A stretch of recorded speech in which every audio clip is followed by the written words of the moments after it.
made up in our faith. Congratulations. From now onwards, you two are husband and wife.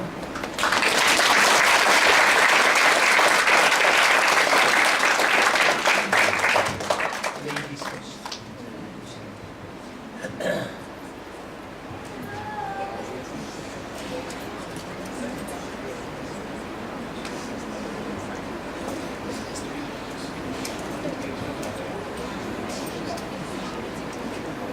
And we have two witnesses, one Muhammad and Muhammad Fikri bin.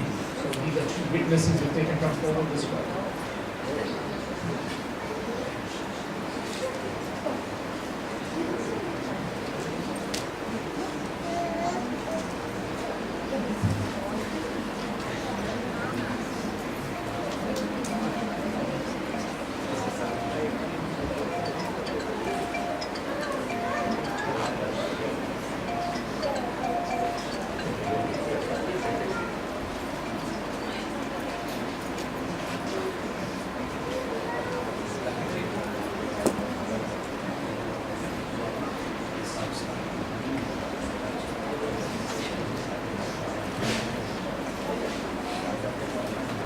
The mother-in-laws and the daughter-in-laws are always fighting.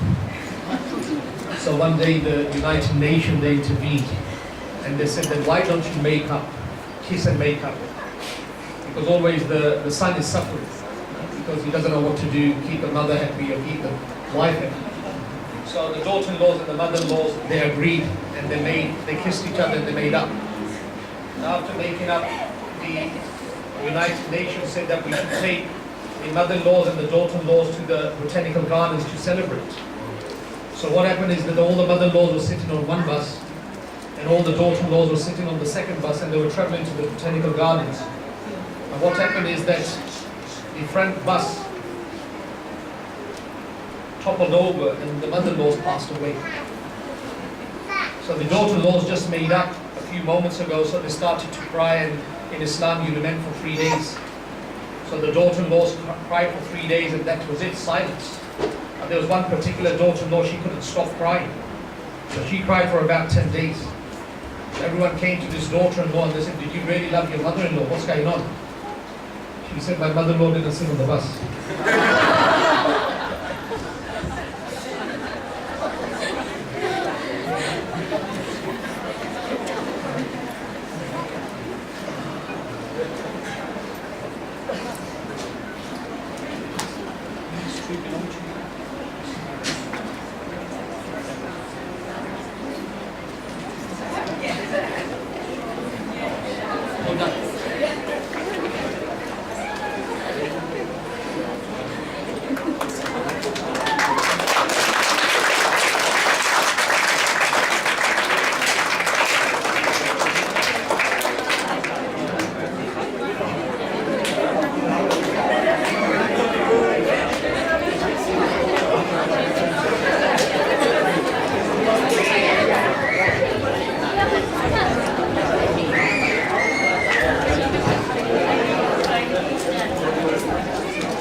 Before we move on to the second section, can I just ask everyone who's upstairs to please come downstairs or be outside?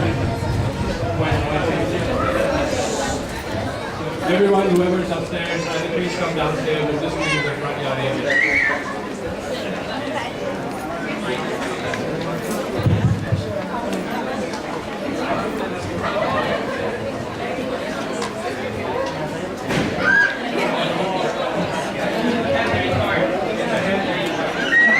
Alright, so we're going to start the second session again, guys. So please have a seat, make yourself comfortable again. If you're still in the 7:30 mode, then just go outside.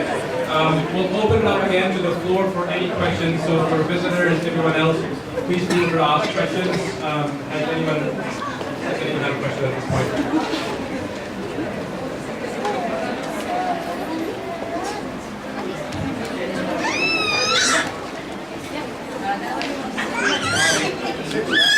I'll ask a question. I think one of the things that everyone wanted to know in the first session was what is halal? Why are we hearing about it so much in the media at the moment? Okay. So the question is, what is halal, but I think there is an extension to this question as well, which I hear a lot, and that is what is halal certification as well. So let me just simply tell you what halal is. Halal means permissible and haram means forbidden. So in context of food, Muslims are forbidden from eating certain kind of foods, like for example, in Old Testament, Jews are not supposed to eat the flesh of swine, so the Muslims are not allowed to eat the flesh of swine.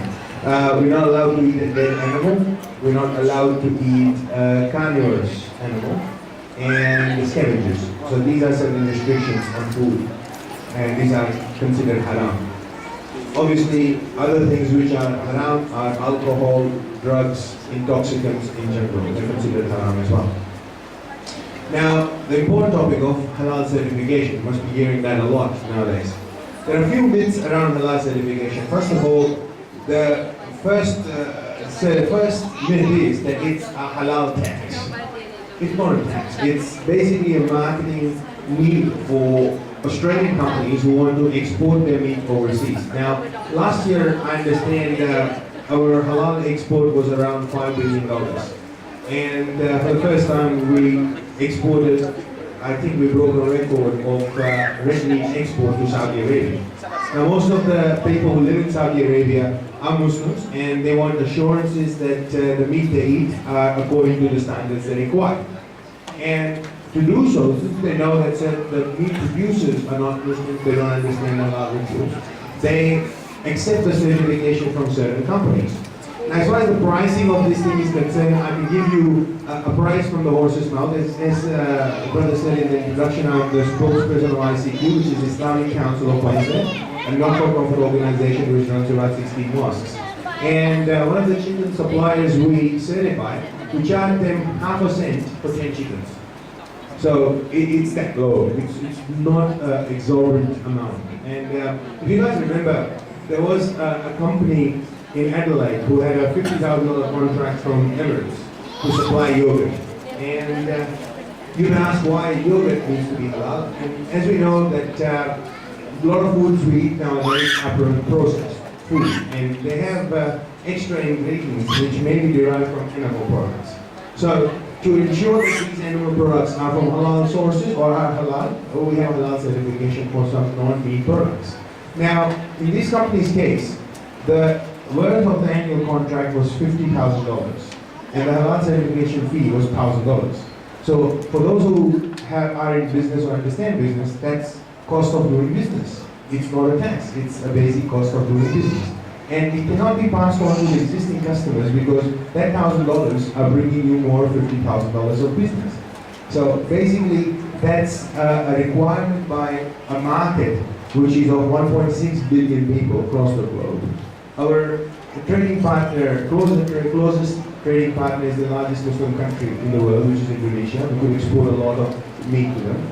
As we know that our quality of our meat is very good, and the standards we have here are very strong as far as animal safety is concerned as well. So I'm a big advocate of non-live exports. I'm against live exports. I support non-live exports. We should have abattoirs here who would sacrifice an animal, pack it into the requirement of the market, and export it rather than send the animals, because it causes a lot of duress to send the animals there. We don't know the standards of the destination countries.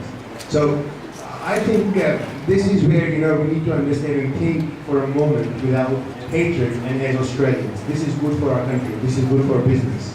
And if we can open a large market to our farmers, our industry, especially in regional areas, then we'll be not only benefiting the country, but we'll be benefiting the people who live there, especially after the mining boom. It's important that we open more markets. And I think halal certification comes into there. Now the companies who do halal certification, most of them are not-for-profit organizations, and they are regularly audited as part of their requirement of licensing. There are some private companies who are also doing halal certification, and one more myth is that halal funds terror. You see those stickers which people sell for $5, that's a business idea as well.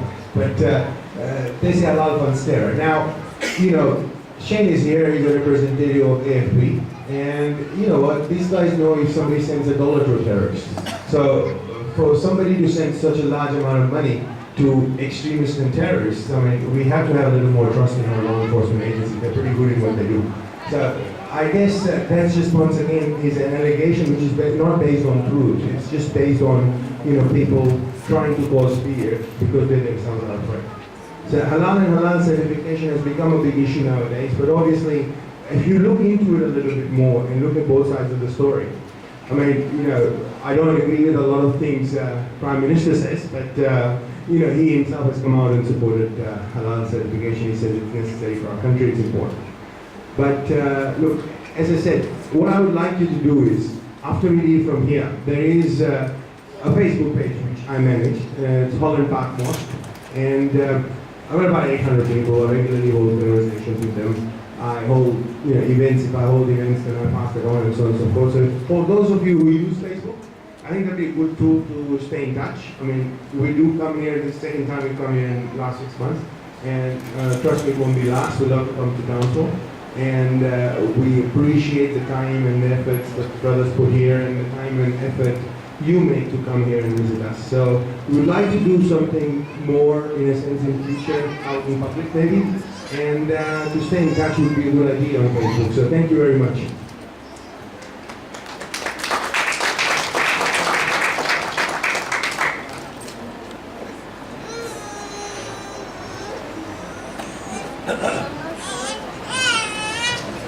Can we, Muslims living in Australia, promote a more harmonious society and clear the misconceptions? I would like to hear suggestions from my non-Muslim brothers and sisters who are here. What would they want us to do? So I think the question is actually targeted towards the audience itself. Ladies asked if you guys have any suggestions on how we can have a more harmonious approach, what we can do to try and facilitate peace, basically, and clear any misconceptions. So, my name is Anne Franklin. I'm the Regional Manager of the Anti-Discrimination Commission office here in Townsville, and I'm thrilled to be here today because it's the last open day. For me, it's a great question from our perspective. We strongly encourage you to try to embrace other people in the community. I think the biggest problem is the challenge of people seeing difference. People are scared of something that they think is different, and we've already talked about the challenges of the media feeding so much information to people that is often incorrect. So my suggestion, I wish I had a magic wand to make it easy, but I do think whether you have children at school, or you're yourself going to TAFE, or you've got a job, or you're out and about, any opportunity, I guess, that you can get to know someone who is non-Muslim, and try to dispel any of those myths that are around. I think friendship basically, I guess, if you can make friends, whether it's with your neighbours, and I think similarly for us who are non-Muslim, if we can embrace Muslim people, bring them over for a barbecue, or introduce them to our neighbours, so that we all get to know that we're all people just trying to make our way in life as best we can. So no magic wands, but I just think to try and embrace each other and become friends.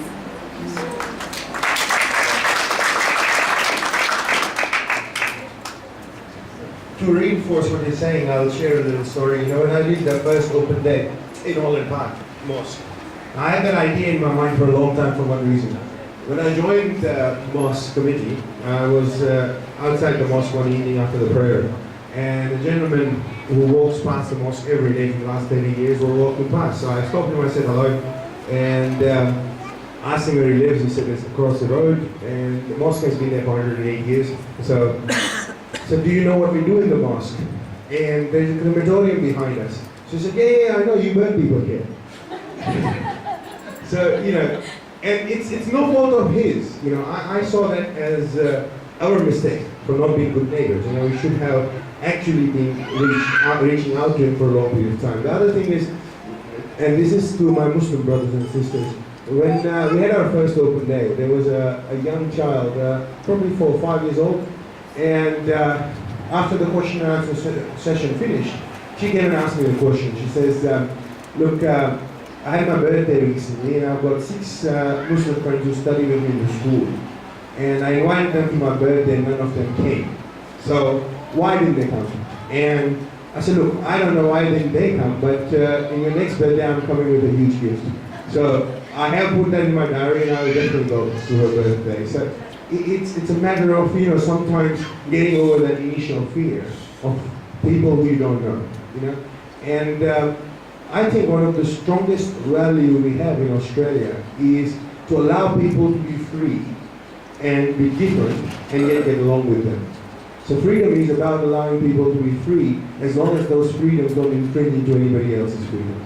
So if somebody wants to do something different, as long as it doesn't cause us harm, we should allow them to do what they want to do. And this is why we come here from across the world. You know, there are 200 odd nationalities in Australia, and it's a growing nation, it's a strong nation, it's a young nation. And I think whatever is happening overseas, it's far away from us, and we should let it be there, not allow it to come here and change our lives. We should build an example which would last a century. So thank you very much. I'll end with this.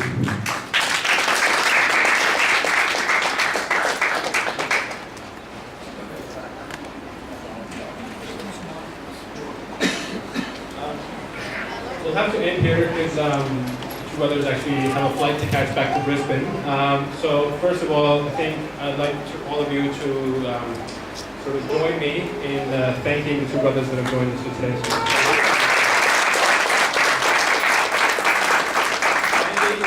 I'd like to take this opportunity to thank all of you for coming. Without obviously all of your effort, without your curiosity, this wouldn't have been possible. So thank you so much for coming. If you found this to be useful, or even if it was, if you have any criticism or comments, please fill out a feedback form on your way out. If you have any questions that you'd like answered, please leave your email address, and we'll try and get back to you as best as we can. We, again, are trying to have a more of a presence in the community, so this is the 2nd time that we've now held this open day, and hopefully we'll continue to have this on a regular basis. But if you found any benefit from today, I suggest you speak up, speak to your friends, tell your family. You'll read a lot of negative comments in Townsville or something. Please feel free to write anything, blogs. I'm sure there's plenty of opportunity. So thank you all, and please give yourself a round of applause.